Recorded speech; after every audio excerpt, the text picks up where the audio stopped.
Hey everyone, welcome back to the range. My name is Matt, and we're back in full swing of our armor testing, and I have another plate from Hudi Tactical today. This is another level 3 offering, but this one's a little different. This one is using alumina ceramic for a strike face and our ultra high molecular polyethylene for a backer.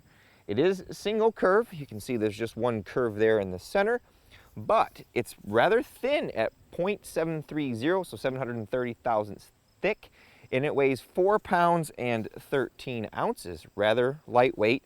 You'll note that there is reduced strike face on here. I've marked it out with the different little lines there, so we do not have edge-to-edge coverage, although in any actual NIJ testing, they never shoot closer than 2 inches from the edge, and larger calibers is actually 3 inches. For all of my testing, I try to stick to some NIJ constants so that you guys can take some of this data away if you're making a buying decision, whether you're an individual or department or whatever. So I shoot at 45 feet, that is the NIJ testing distance. I shoot at 0 degrees, that is worst case scenario. I use this giant clay briefcase right here. It is filled with Roma Plastilina #1, donated by Chavant. This provides us with a compressible and solid media to mount the plate to. It's going to give you the best chance for seeing what a representation of back face could be like. The NIJ calls for a maximum of 44 millimeters, and I think the Department of Defense or military actually allows for more back face. Since this plate employs a ceramic strike face, another NIJ standard that I like to do is I like to drop it on its face 2 times from a rig that I've built that you can see in this picture-in-picture. It's about 80 to 85 degrees outside today. Allow us a few moments to reorganize everything, and we're going to see how many holes we can blow in this stuff today. All right, we're ready to take our first shots. I have our 5.56 threats here. We have a TC Compass 22-inch. with a turbo 5.56 suppressor on there, so maximum velocity, maximum non-real world engagement, but this is, again, worst case scenario. I wrongly assumed a while ago before I tested the L210 that if it had a thick enough ceramic strike face on there, it would stop all 5.56 threats. Well, M193 got through out of the 22-inch, so we're going to keep using that here today. We have the Army's M193 55 grain full metal jacket. We have M855 or SS109, very similar specifications. Again, it's a 62 grain full metal jacket, has a steel conical tip inside, lead core behind it. Then we have M855A1, which is the Army's current ball round. It's 62 grains as well, has a much larger arrowhead in it. The steel is hardened to about 60 on the C scale, whereas M855 was 49 to about 52. So we've got 6 shots that we'll take here and then go see what we did to the plate. The A1s will be last. The M855s will be shots 3 and 4, and M193 will be shots 1 and 2. I will try to call them out on the plate as we get them. Make sure I get this magazine all the way loaded in there. So this should be the upper edge of the plate. Good velocity there. Good boy. And then this one will be right next to it.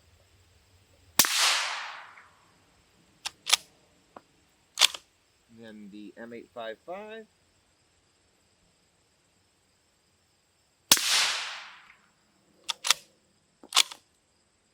Then the A1 will be below the first M193 shot. Good velocity there. A little down on the numbers today. Then the second one will be right next to it. Or sorry, that was the... Getting late. That was the first A1 shot. This is the second. Good velocity out of our A1. We're just walking these right in the line, folks.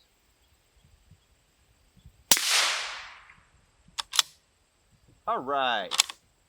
Let's go see what we did to that plate. All right, I think I got all of our shots where I want them. I would consider them fair hits.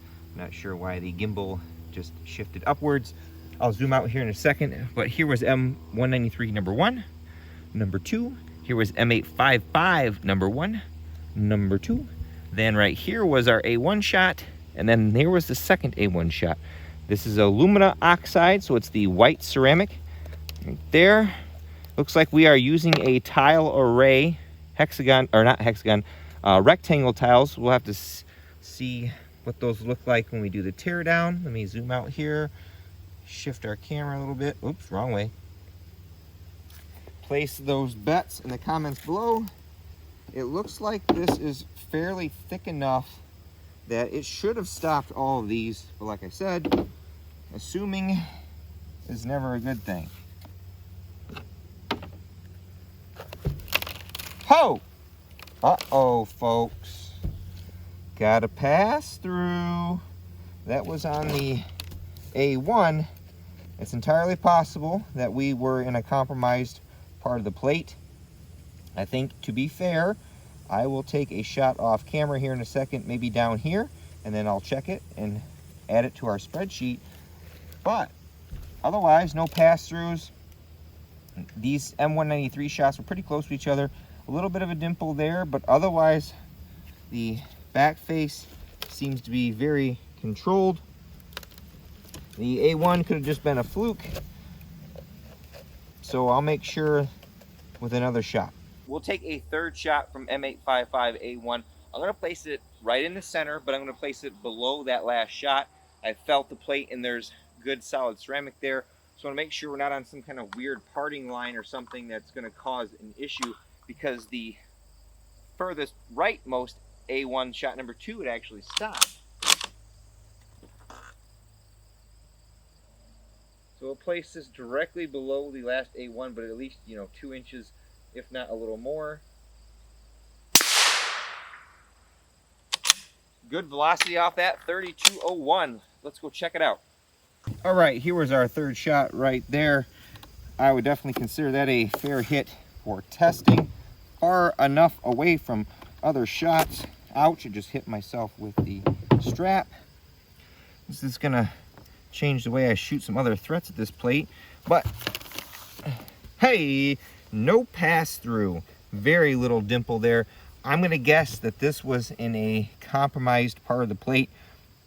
One thing with ceramic is you need to make sure that you bond the ceramic layer to the polyethylene as best as you can and prevent it from coming apart, because that can severely impact the performance of the plate, especially with tile array plates, and you allow those cracks or those intersections of the tiles to separate. That's not good.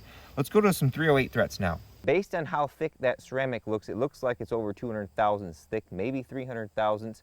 I'm going to shoot some advanced 308 threats at it, but I'm going to use a shorter barrel length first. We have our CZ557 Urban Counter Sniper, has a 16-inch barrel, 1 in 10 twist. Got the JK armament rifle kit on there to make the neighbors happy.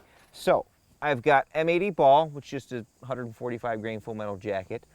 Then I have M80A1, that's the Army's current issue ball round in 7.62 NATO, 130 grains, copper core, has a large arrowhead like M855A1. It is hardened, C-scale, Rockwell of about 49 to 52, somewhere in there from the samples that I've tested. And then we have an older AP threat, which is P80 black tip from, I think that's IMI or FN made it as well. It's kind of like M61, but a slight variation. So I'm going to shoot M80 ball last, the P80 black tip second, then the M80A1 first.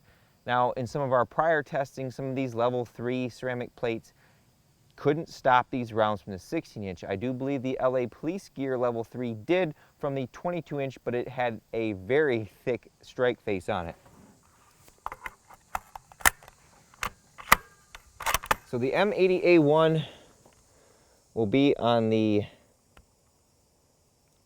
left side of the A1 shot.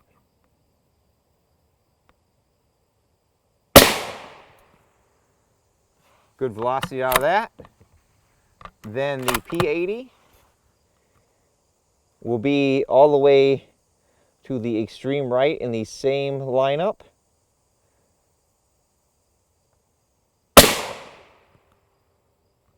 Good hit there. Then the M80A, or the regular M80 ball, I'm going to put kind of back to between M80A1 and the M855A1 on the left side by the H.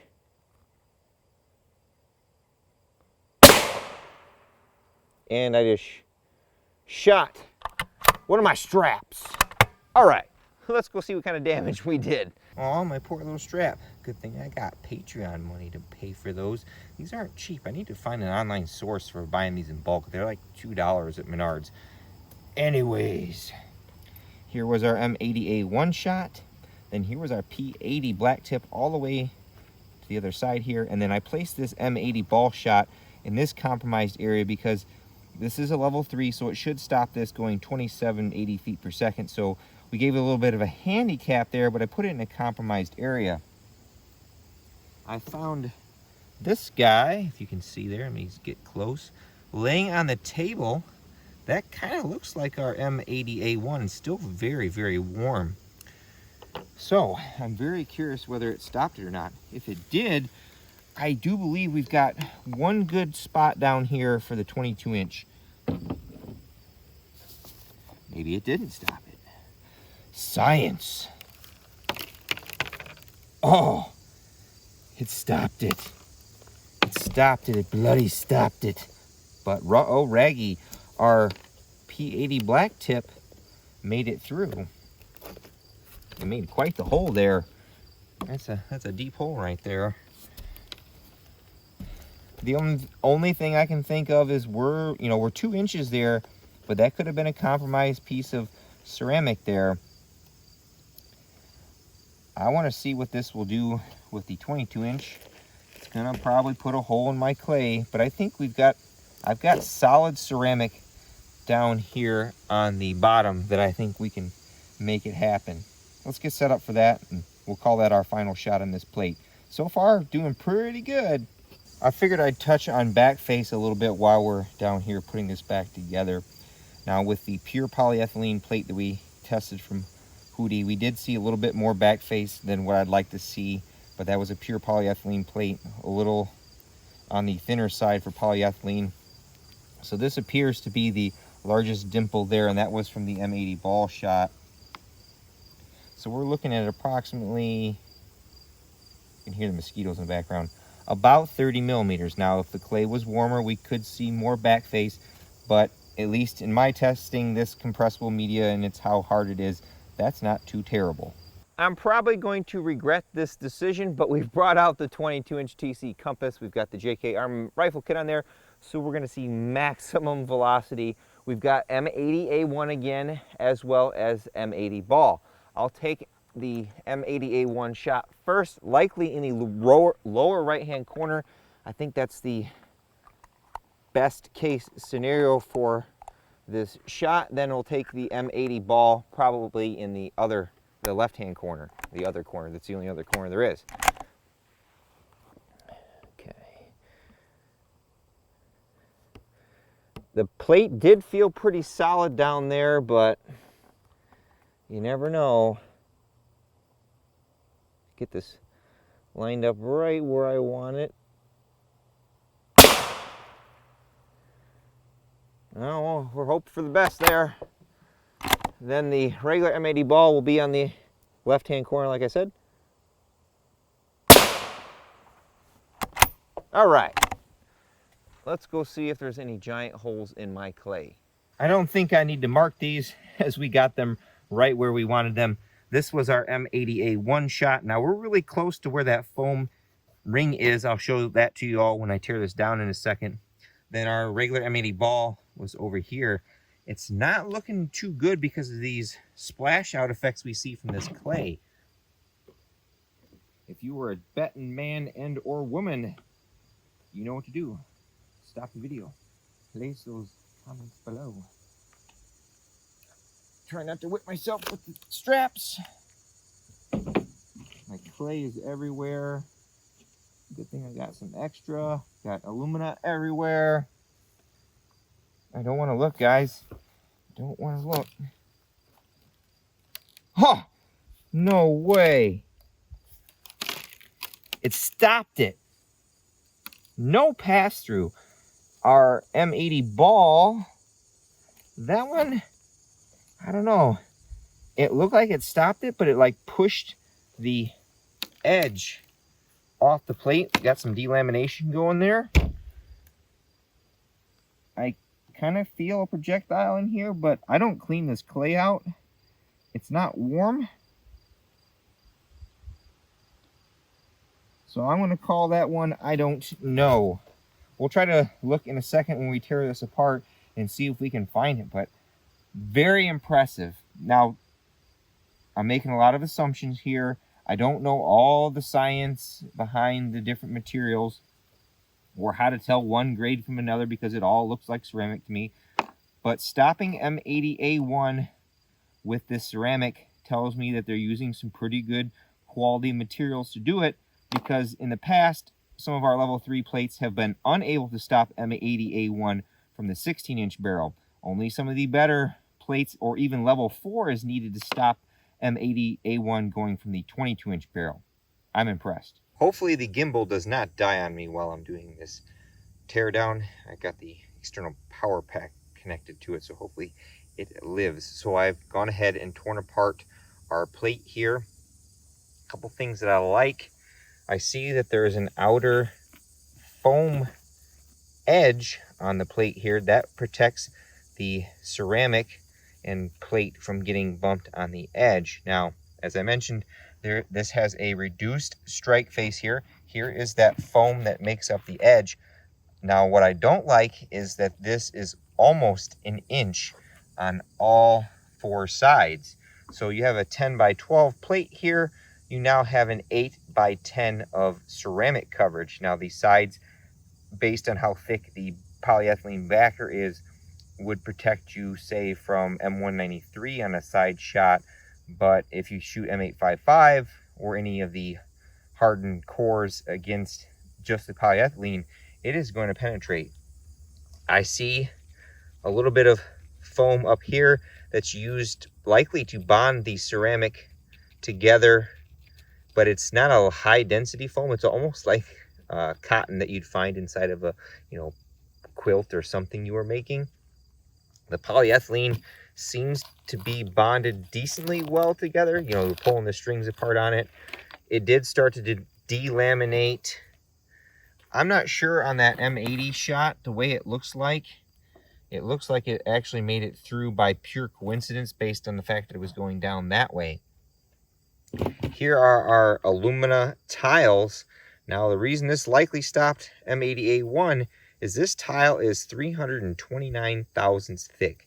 That is really, really thick. There are some level 4s that don't have ceramic that's almost this thick. They're like, I think I measured some at 300 thousandths. So they must be using a good alumina that broke up the steel penetrating tip on M80A1. Overall, this is a pretty standard construction for an imported plate. Like I said, I'd like to see drop face foam on there to protect and help bond the tiles onto the backer. I'd like to see this reduced at least to a 1/2 inch or less. Now, that makes it a little harder because these tiles actually perform best, from what I read, the larger they are. Any of these smaller tiles can become a weak point when they're hit because of how the fracturing occurs. There's a word, I'm probably going to murder it, conoid, that develops from that ceramic. And if the tile is too small, that won't properly develop, and then you get a penetration. I think that's what we're seeing in some of the level 4 plates that are using the hexagon tiles. If I had to cut the black right now after I said this, M80A1 protection, very intriguing. Now, likely the M80A1 protection came from the thicker than normal tiles. We've seen this able to do it when we tested the LA police gear.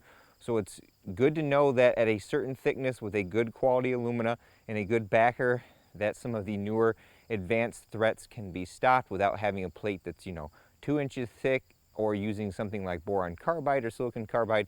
Alumina does a really good job at breaking up hardened steel. Now we did lose out to that one M855A1 shot as well as our P80 black tip, but I don't know a whole lot of people who have P80 black tip, and it could have just been luck of the draw. Like I said, one of the things with the import plates that I constantly am telling you, that I hope the manufacturers or whoever's making these plates listen to me, is we got to keep these tiles together as long as possible using a lot of adhesive, bonding something on the back and front of all these tiles and then bonding it to the polyethylene, making sure the polyethylene is pressed under really high pressure so that it stays together as long as possible, and that will allow these plates to be multi-hit.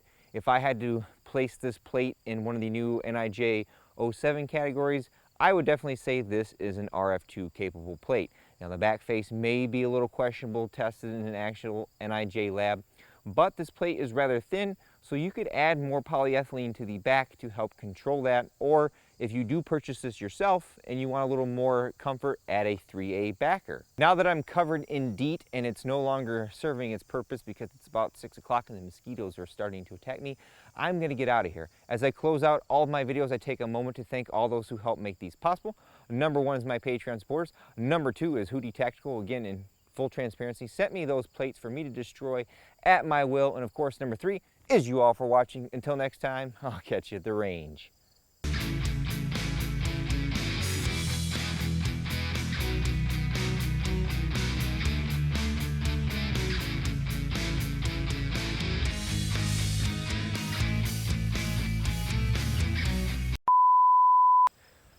Hey everyone, welcome back to the range. My name is Matt,